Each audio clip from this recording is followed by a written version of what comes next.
In the centre of Whiterun, a tranquil city, sits the first inn we would visit, the Bannered Mare. Sheltered inside the secure walls of the city, the inn is placed in the main market district. Upon entering the Bannered Mare, I was greeted by the warmth of a crackling fire and the fruitful tune of a flute, as the bard blasted a rendition of Three Blind Mice. Not my favourite instrument, but it made for a pleasant entry. Hopefully it stops at a decent hour, or my room is located away from it. It wouldn't make for great lullaby music. I wanted to soak in the atmosphere, but thought I'd get to checking in, as I'd arrived promptly for 3 PM check-in, and didn't want to deal with the potential queues. Or come back and soak it all in later. The check-in process was prompt. 10 gold seemed reasonable, and I was kindly shown to my room, which was upstairs. The receptionist offered additional help and left. Perfect. Let me know if there's anything else you need. I took a moment to take in the room, starting with the balcony to explore a prior concern. This was not lessened by the lack of door to the balcony, which was placed right above the bard. For now, this wasn't an issue. I'd sit for a moment and take it in. Heading back into the room, spacious, plenty of storage, a modern bed frame, pillows, and duvet. Oh my god, who is that? Well decorated, matching the feel and aesthetic of the reception area. The floor did have some very unsettling gaps in it, as did the ceiling. Well ventilated, but I hope they keep that fire roaring. Could be a drafty night. While exploring the inn and checking the cleanliness, I came to discover that my assumption about the security of the inn, due to it being inside the city walls, may have been misplaced. A local informed me they personally did not rate it. The guards in this city are all lazy and undisciplined. Things need to change. The security in Whiterun is terrible. Shameful is what it is. I took this with a pinch of salt. I always find it best when reviewing to base it purely on my own experiences. I learnt this the hard way. I once entered a city and was told by several guards that they'd all taken an arrow to the knee. Upon further investigation, this turned out to be an inside joke amongst the guards. The newspapers, of course, ran with the headline anyway, and are now disliked amongst many guards. Continuing my exploration, I had a quick chat with reception to see what they stocked. A solid range of drinks and food. No complaints there.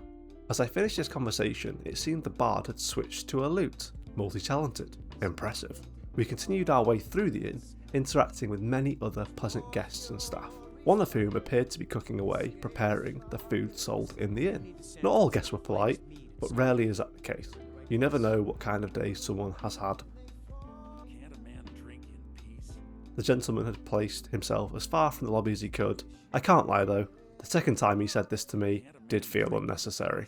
I spent a bit longer enjoying the atmosphere, which still seemed to be ticking along, and took myself to bed. I figured the bard wouldn't be playing much longer. It would give me time to settle down and plan my route to Riverwood tomorrow. Unfortunately, the bard did not stop. I was woken at 3 AM to the lute still going. Initially frustrated, I marched downstairs to submit a complaint, but quickly let it go when I saw many guests dancing away. Although tired and frustrated, I could see many other guests, likely the majority, were enjoying themselves and needed this escapism. My comments here will focus on making sure this type of thing is better advertised. An inn for those looking to escape to a mead-fueled party, which likely makes sleeping through the noise a bit easier, not as much for those looking for a peaceful night's sleep. That being said, I didn't fancy sticking around. I'd normally spend the morning writing up the review, but on this occasion I'd stop at Honningbrew Meadery on my way to Riverwood. I packed my bags and set off, taking in the mellow, early hours of Whiterun, fire crackling, water running, a truly beautiful city. It was at this point that I was informed that, in my haste, I'd forgotten to get dressed. You got no clothes.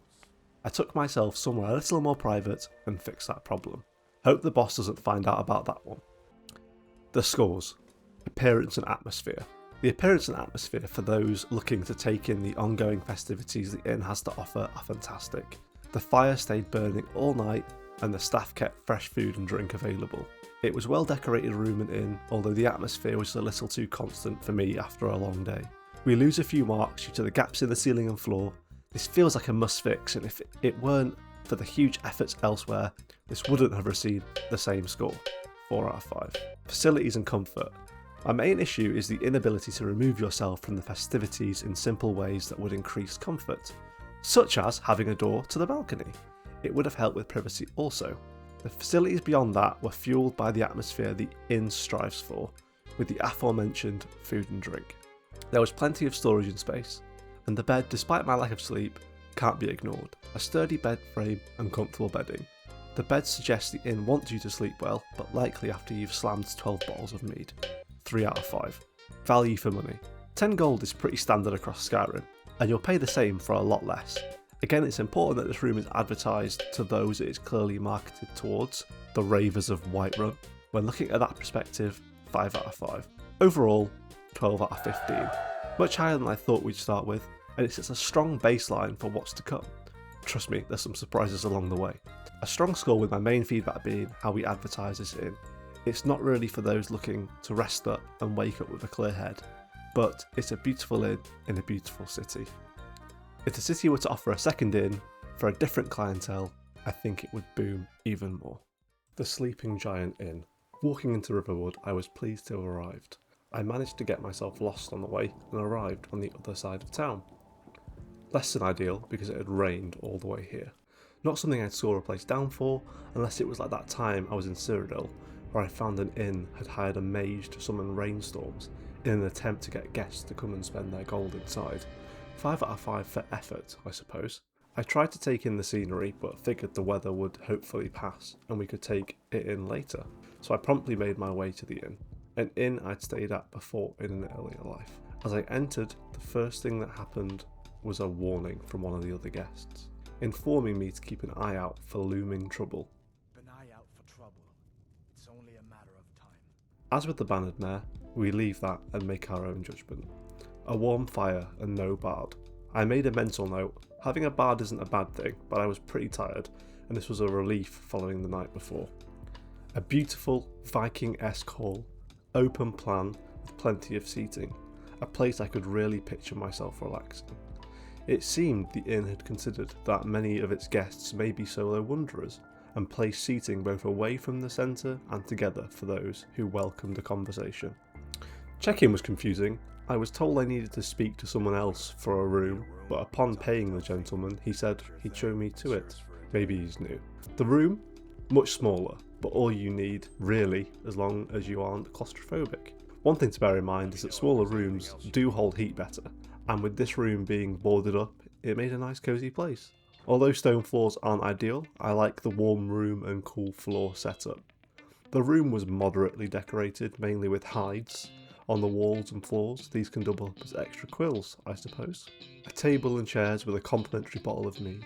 A large cupboard, a sturdy chest, and the bed, the standard across Skyrim. But that's not to say it's great. A rickety frame with straw on it. The animal hides do always provide exceptional warmth, but you'll find they can vary in size. On this occasion, my left leg was hard to cover. As for the pillow, a small cylindrical wedge stuffed with a mixture of feathers and straw.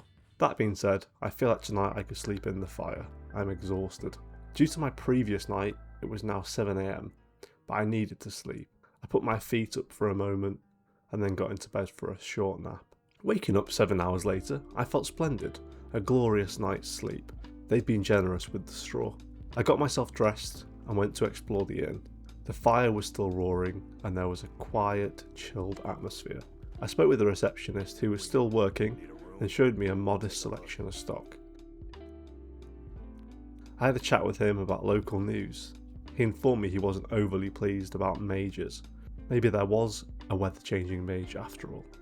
I flaunted some of my magical talents, which didn't faze him, then continued to explore the inn. Due to my early sleep, I sat and waited until evening to see what festivities occur. I was surprised that no bard arrived, instead people sat in the communal chairs simply relaxing. On that note, I made my way outside to explore the town. Unfortunately, the rain persisted, but that spoke volumes for the inn. I'd had no idea it was still raining. I explored the town, quaint and stunning. A dainty little bridge leads you over to the famous lumber mill and a small pier. It's hard to feel anything but at peace here. I did inquire about property in Riverwood. I'd been here before, but it felt like somewhere I'd arrived at 100 times, but alas, none were available. The scores. Appearance and atmosphere. It's open, it's warm, and it's clearly well thought out, based on the guests they receive. It's what I'd hope a small town inn on the route to a big city would be. Although the atmosphere had a more of a relaxed vibe and the staff are potentially learning on the job, with a mentor nowhere to be seen, it was fine. The place was tidy and well kept. It's a beautiful large building on the main road through to town, 4.5 out of 5. Facilities and comfort. A small selection was on offer behind the bar, but there was plenty of space to sit, and the room ticked all the boxes. Surprisingly comfortable bed, and it was well insulated throughout the night. It was basic, but sometimes that's just perfect. 3.5 out of 5. Value for money. 10 gold, the same as the bannered Mare. I have no complaints here, it's a staple price, but I do feel it can often depend on what you're looking for. The Sleeping Giant offered exactly what anyone visiting this type of inn would expect. Although the offering may be small, the local shops are only 30 seconds down the road. 4.5 out of 5. Overall, 12.5 out of 15. I often find at a place like this, I have little to say. Expectations were met, and although I did not see any sleeping giants, I did sleep like one. If you're looking for a quiet break en route to Whiterun or Helgen, then I'd recommend this. Although I've heard some reports that Helgen is going through a small remodelling period, so maybe one for the future. Hopefully it increases business and supports the wealth of this lovely inn. Frostfruit Inn. With my sleep pattern royally out of whack, I arrived at an inn I'd never visited before, and a place I quickly wished I wasn't visiting at all. As I approached the town, I was surprised that the local guards hadn't secured much beyond their perimeter, as 2 large mammals chased me.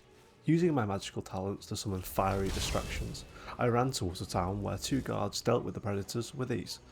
I struggled to find the inn. It could have been a skill issue, or it could have been the fact that moments after the mammals were dealt with, I was chased around town by a dragon. Taking rather longer than I would have liked, I located the inn and took shelter, assuming guards would deal with that problem.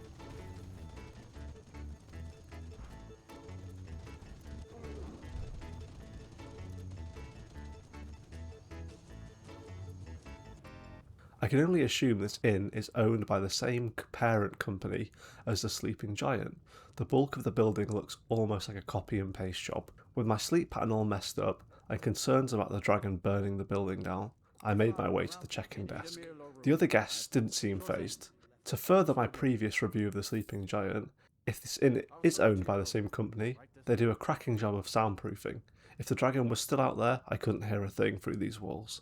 Check-in was speedy, the usual 10 gold, and as with the previous processes, I was walked to my room. On the way to my room, I was stopped in my tracks by the most wonderful human called Eric. We had a brief chat about him wanting to leave the village. Can't say I blame him, given my experience arriving here. I offered to see if I could speak to his father, whose permission he needed to leave, but I would have to wait until after my inspections. Stepping into my room, I noticed 2 beds available to me. It wasn't mentioned whether I'd be sharing with anyone, not a huge issue, but would have been nice to know. A scan of the room showed an interestingly decorated place. A large space with hides and a good amount of storage. It was a bit on the messy side, and the bear heads on the wall, likely a warning to other mammals in the area, was marginally unsettling as it hung above my bed. Worn out, I went to settle for the night. No door! And this time, not just to a balcony, the whole room was completely doorless, right across from the bar. Eric, although lovely, seemed to be staring into the room. I had a quick chat with reception, who informed me that they had to remove the doors after a spree of guests regularly caused issues. When the cleaning staff eventually gained access, they found that the rooms required a much more thorough clean. I asked whether a door could be purchased as an extra. I was denied. Eric offered to stand guard, which on this occasion I accepted, and I gave him 11 gold pieces. Head down, and 5 broken hours of sleep later, I left my room to see Eric heading out and some new faces in the hall. The dragon must have gone. I spent some time hanging around the fire until evening. One guest was having a whinge about his children. I think he needed to vent. Do yourself a favor and don't have children. They're good for nothing at all. No bard here either. It's possible that with the recent attacks it's just not safe. With this in mind, I was done here. I'd seen enough. Heading out of the door to make my way through to the next hold, I was surprised to see that, all these hours later, the dragon was still here. Running back into the inn, I bravely positioned myself in the previously rented room, ready to defend the building.